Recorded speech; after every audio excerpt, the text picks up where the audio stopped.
Fala galera, beleza? Estamos aqui para mais uma aulinha dica para você que vai prestar o querido Enem, tão amado e tão odiado Enem.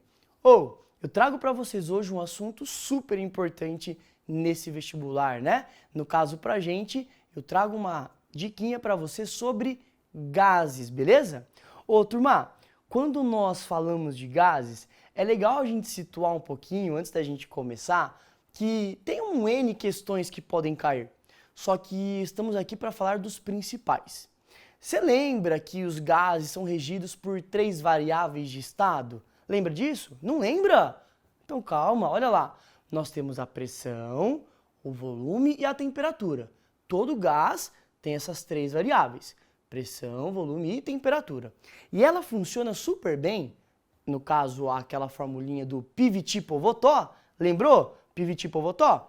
Essa formulinha funciona muito bem para quando essas variáveis mudam, ou até mesmo para quando dessas variáveis, uma delas está constante, as outras duas mudam.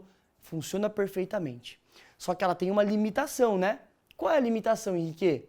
Quando, nesse caso, nós queremos envolver a quantidade em mols. E aí? O que eu faço? Vem cá então, ó.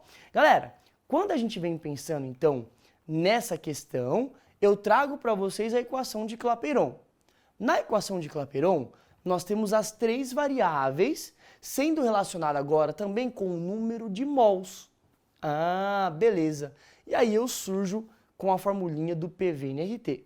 Que eu vou ser sincero, eu acho que agora você tem que lembrar dessa formulinha, né? Não vamos deduzir ela não. Lembrar que o pressão, volume e temperatura, eles correspondem a uma constante e que essa constante corresponde ao número de mols. Acho que agora não é a hora, beleza? Acho que agora não é a hora. Então, vamos lembrar do PV/NRT. Beleza. Então, eu tenho que pressão vezes volume é igual ao número de mols vezes o R vezes o T. Certo, Henrique? E aí? Bom, lembra, nesse caso, que nesse PV/NRT, o R que está aqui de novo para a gente também é uma constante, chamada de constante universal dos gases. E essa constante, ela não tem um valor exato. O valor depende das unidades da pressão e do volume. Não depende da unidade do número de mols e nem da temperatura, tá bom? Por que, Henrique? Bom, porque o número de mols sempre é em mols. E a temperatura em exercícios de gases, pelo amor de Deus, né? A temperatura em todo exercício de gás é em Kelvin. Lembra disso, por favor. Vai, vou te ajudar.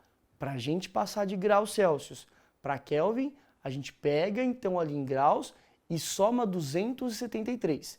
E aí a gente chega na temperatura em Kelvin. Beleza? Então, de novo, eu tenho que a pressão vezes o volume, eles que vão, no caso, nos indicar o R. Tá? Então, assim, geralmente o valor que a gente utiliza é o 0,082, para quando a pressão é em ATM e o volume em litros. Aqui eu não vou falar, né? Então, consequentemente, dessa forma, o R é um indicativo para você da pressão e do volume, em quais unidades eles têm que estar, tá bom? Só que aí, toma cuidado então. Esse R pode mudar, só que você não tem que decorar, porque o exercício vai te fornecer essa constante. Só que, galera, não vai fugir muito disso em alguns exercícios, vai? Pode. Ó, geralmente, temos aqui 5 unidades, 5 variáveis, ele vai te dar 4 e pedir uma. Pode ser. Só que quando ele quer pegar um pouquinho, ele vai começar a envolver para a gente, no caso, massa do gás e não número de mols. E aí existem 2 formas que a gente pode fazer.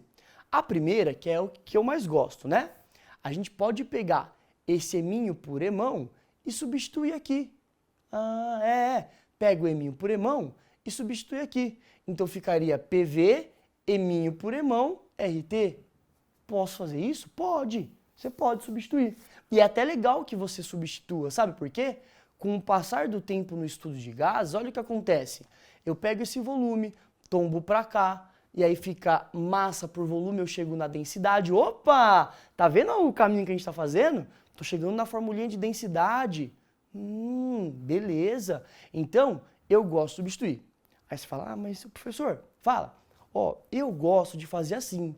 Eu calculo primeiro no PV/NRT E vamos supor que ele quer saber a massa, aí depois que eu calculei aqui, eu pego o número de mols e substituo na formulinha do número de mols. Massa pela massa molar. Tá certo? Tá. E aí? Pode fazer, sem problema nenhum. Eu gosto de substituir porque às vezes o exercício quer que você substitua. Porque ele vai te dar valores que às vezes vão cancelar mais fácil, então ele vai te ajudando quanto a isso. Beleza? Lembre então, PVNRT, você pode escrever PV, eminho por emão, RT. Essa é a minha dica para vocês. Olha lá, a formulinha como ficaria. Fechou? Galera, então bom estudo, bom vestibular para vocês. Até a próxima. Valeu. Tchau, tchau.